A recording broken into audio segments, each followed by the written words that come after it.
झूठ का खान फैजल खान, हत्यारा फैजल खान, झूठों का सरदार फैजल खान, जिन्होंने पूरी पॉडकास्ट में झूठ ही झूठ परोसा है और उस झूठ को भी कहानी बनाकर परोसा है।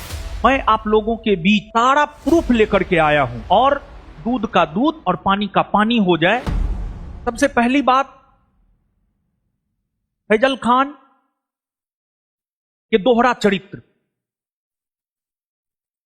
बहू बेटियों को लेकर पर्दा के सामने बहुत इमोशनली होकर के बोलता है, लेकिन उसके आंतरिक सोच को जब आप जानेंगे, जब आप सुनेंगे, तब आपको पता चलेगा कि एक लड़की को लेकर के, घर की औरत को लेकर के उसके मन में किस प्रकार का विचार है, कैसा फैजल खान का दोहरा चरित्र है। व्हाट्सएप ग्रुप, खान सर के व्हाट्सएप ग्रुप में ऐड हो जाइए।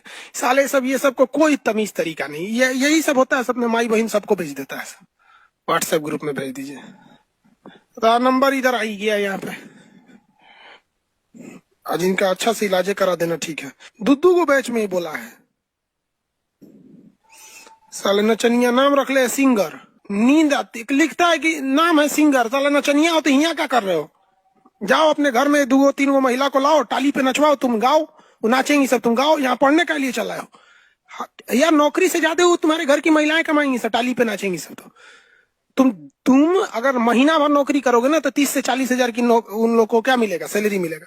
घर वाले से नचवा दो, 2-3 बार नचवाएगा तो काम हो जाएगा। बेवकूफ सब साला यहाँ आके नौटंकी करता है। सब पड़ोसी का औलाद है सभी, सब जितना हरामी टाइप का होता है सभी बाप का नहीं है। सब अपने एकदम लिख के रख लेना, अपने बाप का औलाद जो रहता है उसके अंदर संस्कार रहता है कि क्या इन। यहां देखिए, इन्हें रेट तक पता है कि अगर 2-3 दिन नचवा लिया जाए घर की बहू बेटी को, तो एक सरकारी जॉब में जितना पैसा मिलता है उतना उसको मिल जाएगा। ये किस बात की ओर इशारा करता है, आप स्वयं सोचिए। दूसरी बात, एक शिक्षक की अपनी एक मर्यादा होती है, लेकिन जब आप देखेंगे तो आप पाएंगे इनमें कैसी मर्यादा है, कैसा संस्कार है, कैसा परवरिश रहा है। चाहे मीडिया हो, प्रशासन हो, शिक्षक हो, इन्होंने किसी को नहीं छोड़ा है। वो हरामी है। हम तो साला सबसे कि उस चलाते भी कमीनों ने, साले कमीना हरामी आदमी भविष्य को देख। हमने तो इतिहास में स्वामी विवेकानंद को पढ़ा है। स्वामी विवेकानंद ने कहा है, हम जो भी हैं, जहां के भी रहने वाले हैं, जिस भी धर्म के हैं, हमें उस पर प्राउड फील होना चाहिए, हमें उस पर गर्व होना चाहिए। लेकिन लगता है फैजल खान इस पूरे संसार का एकमात्र ऐसा व्यक्ति है जिसको अपने नाम से नफरत है, जिसको अपने धर्म से नफरत है, जिसको अपने राज्य से नफरत है। आज जिस व्यक्ति को अपने राज्य से नफरत है, कल उस व्यक्ति को अपने देश से भी नफरत हो सकता है। स्वामी विवेकानंद का अमेरिका के शिकागो का भाषण बहुत लोकप्रिय हुआ। तो क्या स्वामी विवेकानंद अपने आप को कहने लगेंगे कि हम अमेरिकन हैं? स्वामी विवेकानंद ने अपने उसी भाषण में इस बात का जिक्र किया था, मैं भारत का नागरिक हूं और भारत एक गुलाम देश है, लेकिन उस गुलाम देश के नागरिक होने पर भी हमें गर्व है कि उस भारत देश ने विश्व के सभी सताए गए लोगों को शरण दिया है।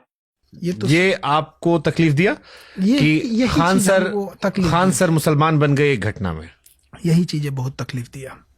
देखिए, इन्होंने अपने पॉडकास्ट में केस का सारा फाइल लेकर के आया, लेकिन इन्होंने जो फर्जी रेवेन्यू ऑफिसर बनाया, इनकम टैक्स ऑफिसर बनाया, इन्होंने दावा किया है कि हमने उस पर केस किया है। आपको फाइल लेकर के आना चाहिए था, केस का फाइल लेकर के आना चाहिए था। और ये जो रेवेन्यू ऑफिसर था, इनकम टैक्स ऑफिसर था, इस पे हमने केस किया है। ये 1 नंबर का धूर्त और कमीना हरामी आदमी है। ये देखिए, इन्होंने अपने पूरे वक्तव्य में प्रिंस पर जितना हो सकता है, उनसे जितना संभव हो पाया, झूठा आरोप उन्होंने लगाया है। प्रिंस एक समाज सेवी था, कोचिंग का डायरेक्टर था, कोचिंग का एक प्रकार से मैनेजिंग डायरेक्टर था, मेरा भाई था। कुछ भी होता था, जबरदस्ती उसके नाम को किसी भी केस में जो है केन प्रकारेण डाल दिया जाता था। देखिए, जो FIR होता है, फर्स्ट इंफॉर्मेशन रिपोर्ट, FIR किसी पर गलत भी हो सकता है। प्रधानमंत्री, मुख्यमंत्री, इन लोगों तक पर झूठा FIR हुआ है। 2 जून की घटना में जो हमारे ऊपर जो FIR हुआ है वो भी झूठा FIR है। FIR किसी को दोषी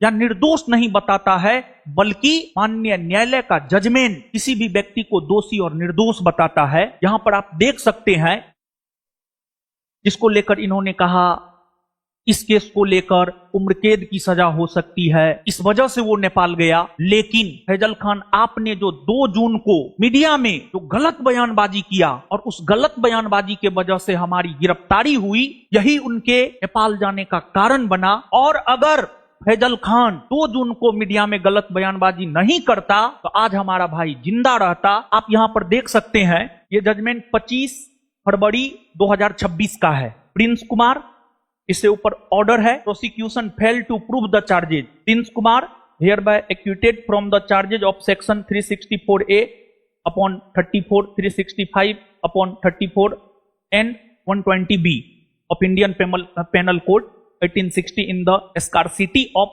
appropriate evidence against the accused person। तो अब आपको डिसाइड करना है कि कौन सही है, कौन गलत है।